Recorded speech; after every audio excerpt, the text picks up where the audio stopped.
Viral di media sosial video seorang pemuda yang mendatangi warung unik, baru-baru ini.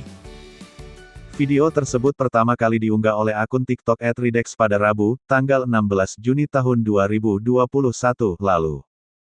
Saat dikonfirmasi Tribun News, pengunggah bernama Adip Janatan Ridho ini membenarkan ceritanya. Adip menceritakan, warung tersebut berada di Pantai Sadeng, Gunung Kidul, Yogyakarta. Kala itu, Adip tengah mengunjungi pantai bersama teman-temannya pada Selasa, tanggal 15 Juni tahun 2021 lalu. Pemuda 23 tahun ini mengaku baru pertama kali mengunjungi Pantai Sadeng.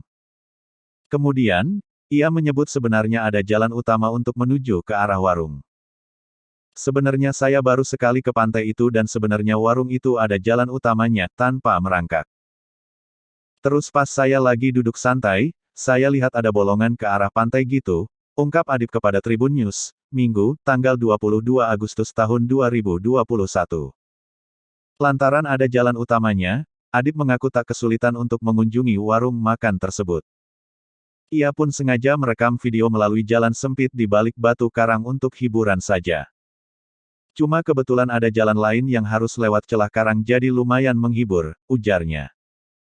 Adip menuturkan, warung tersebut menjual berbagai minuman seperti teh, susu, dan kopi. Ada juga berbagai makanan seperti mie goreng, mie rebus hingga berbagai ikan segar.